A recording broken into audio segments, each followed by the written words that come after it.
Hello and welcome to Cloud Learner's Journey Part 13 of Azure Administrator Associate Real Exam Questions and Answers with explanation, and reference links are available in the description. So let's get started. If you like the video, please do like, share, comment and subscribe to our Cloud Learner's Journey YouTube channel to help you pass the AZ-104 exam and become an Azure Administrator Associate. Question number 1. You have an Azure Active Directory tenant named contoso.com. You have a CSV file that contains the names and email address of 500 external users. You need to create a guest user account in contoso.com for each of the 500 external users. Here the solution is, from Azure AD in the Azure portal, you use bulk create user operation. Does this meet the goal? And the options are A, yes, B, no. And the correct option is B, no. We need to use new-Azure ADMS invitation commandlet, which is used to invite a new external user to your directory. Next, question number 2. You have an Azure Active Directory tenant named contoso.com. You have a CSV file that contains the names and email addresses of 500 external users. You need to create a guest user account in contoso.com for each of the 500 external users. It is same as previous question, but here the solution is different. And the solution is, you create a PowerShell script that runs the new-Azure AD user commandlet for each user. Does this meet the goal? And the options are A, yes, B, no. And the correct option is B, no. New-Azure AD user commandlet creates a user in Azure Active Directory. Instead, use new-Azure ADMS invitation commandlet, which is used to invite a new external user to your directory. Next, question number 3. You have an Azure Active Directory tenant named contoso.com. You have a CSV file that contains the names and email addresses of 500 external users. You need to create a guest user account in contoso.com for each of the 500 external users. It is same as previous two questions, but the solution is different, and the solution is, you create a PowerShell script that runs the new-Azure ADMS invitation commandlet for each external user. Does this meet the goal? And the options are A, yes, B, no. And the correct option is A, yes. New-Azure ADMS invitation commandlet, which is used to invite a new external user to your directory. Next, question number 4. You sign up for Azure Active Directory Premium P2. You need to add a user named admin1 at contoso.com as an administrator on all the computers that will be joined to the Azure AD domain. What should you configure in Azure AD? And the options are A, device settings from the device blade, B, providers from the MFA server blade, C, user settings from the users blade, D, general settings from the groups blade. And the correct option is A, device settings from the device blade. In Azure portal, you can manage the device administrator role on the device page. To open the device page, sign into your Azure portal as a global administrator or device administrator. On the left navigation bar, click Azure Active Directory. In the Manage sections, click Devices. On the device blade, click Device Settings. To modify the device administrator role, configure additional local administrators on Azure AD joint devices. Next, question number 5. You need to ensure that an Azure Active Directory user named admin1 is assigned the required role to enable traffic analytics for an Azure subscription. Here the solution is, you assign the network contributor role at the subscription level of admin1. Does this meet the goal? And the options are A, yes, B, no. And the correct option is A, yes. Your account must have any one of the Azure roles at the subscription scopes. They are owner, contributor, reader, or network contributor. Network contributor role lets you manage networks but not access to them. Traffic Analytics is a cloud-based solution that provides visibility into users and application activity in cloud networks. Next, question number 6. You need to ensure that an Azure Active Directory user named admin1 is assigned the required role to enable traffic analysis for an Azure subscription. It is same as previous question, but the solution is different, and the solution is, you assign the reader role at the subscription level to admin1. Does this meet the goal?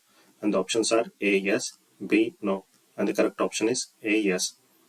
As discussed in previous question, your account must have any of the Azure roles at the subscription scope, and they are owner, contributor, reader, or network contributor.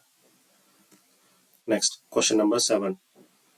It is same as the previous question, but the solution here is different, and the solution is you assign the owner role at the subscription level to admin 1. Does this meet the goal? And the options are A yes, B no. Correct option is A yes. As discussed in previous question, any of the Azure roles at the subscription scope is required, which are owner, contributor, reader, or network contributor. Next, question number 8. You have an Azure subscription named Subscription 1 that contains an Azure Log Analytics workspace named Workspace 1.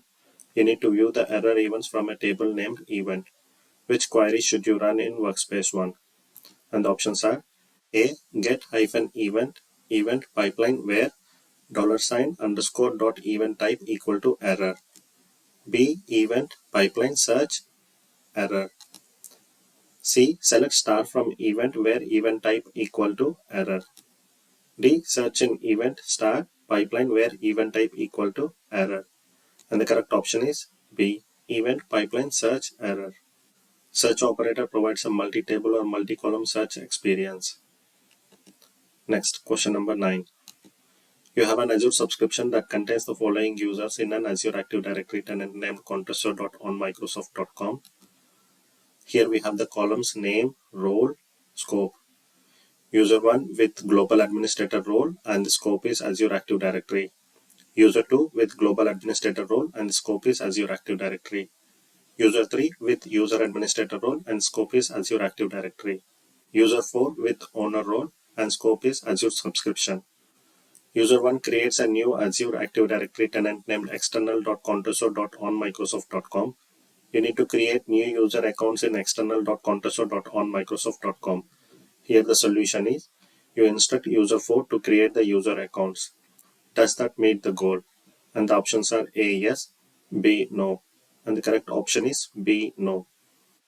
Only user 1 has access to the new tenant because user 1 created the tenant and became automatically global admin. Next, question number 10. You have an Azure subscription that contains the following users in an Azure Active Directory tenant named compressor.onmicrosoft.com. And the column names name, role, and scope. It is same as the previous question, user 1, user 2, user 3, and user 4 respectively with their role and the scope. User 1 creates a new Azure Active Directory tenant named external.compressor.onmicrosoft.com. You need to create a new user account in external.compressor.onmicrosoft.com. Here the solution is different. You instruct user 2 to create the user account. Does that meet the goal? And the options are A yes, B no. And the correct option is B no. As discussed in previous question, only user 1 has access to the new tenant because user 1 created the tenant and became automatically global admin. Next, question number 11. It is same as previous two questions, but the solution is different. And the solution is you instruct user 3 to create the user accounts. Does that meet the goal? And the options are A yes, B no. And the correct option is B no. As discussed in previous questions, only user 1 has access to the new tenant. Question number 12. You have Azure storage accounts as shown in the following exhibit. Storage account 1 with type storage account and kind storage in resource group Contoso RG1 in location East US and subscription 1 with application read access geo redundant storage.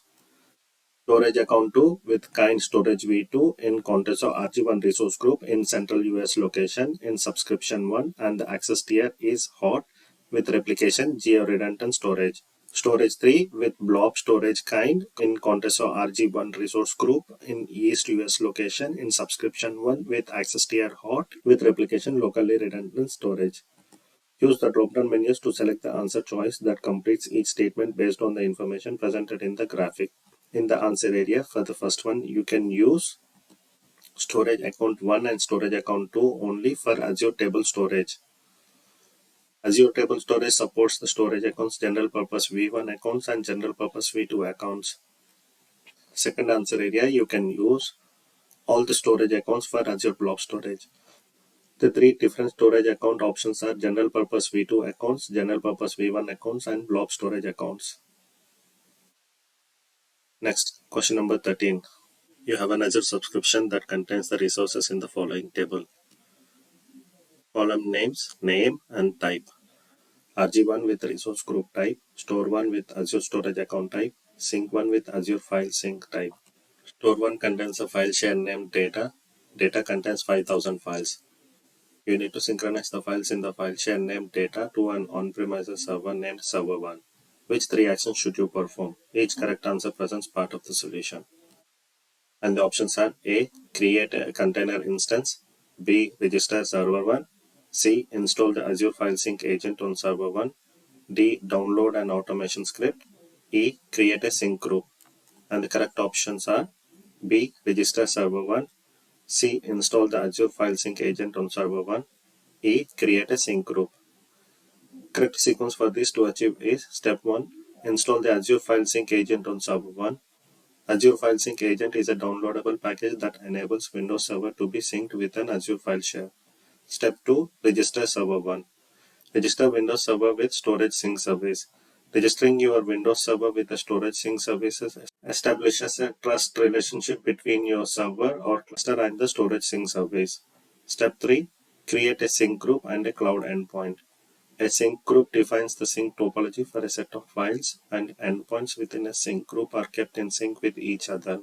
A sync group must contain one cloud endpoint which represents an Azure file share and one or more server endpoints. Next, question number 14. You have an Azure storage account named Storage1 that stores images. You need to create a new storage account and replicate the images in Storage1 to the new account by using object replication. How should you configure the new account? To answer, select the appropriate options in the answer area. In the answer area, for the account type, and the option is storage v2 or blob storage only.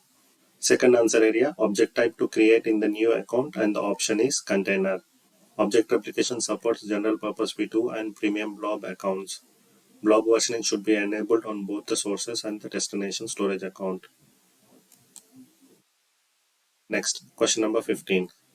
You have an Azure AD user named user1 and a read access geo-redundant storage account named Contessor 2023. You need to meet the following requirements. User1 must be able to write blob data to Contessor 2023.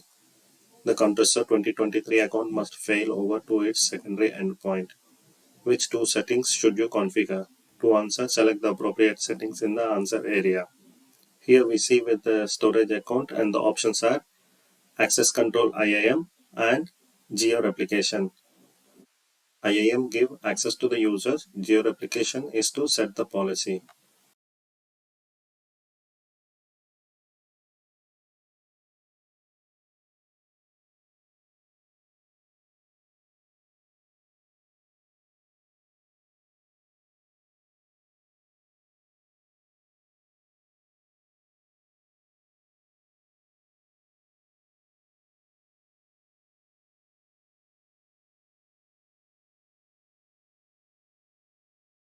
Here we end with part 13. Thank you for watching part 13 of Azure Administrator Associate Real Exam Questions and Answers. We hope you found it informative and helpful. If you like the video, please like, share, comment and subscribe to our channel for more related topics. We look forward to continuing the journey with you in next videos. Thank you.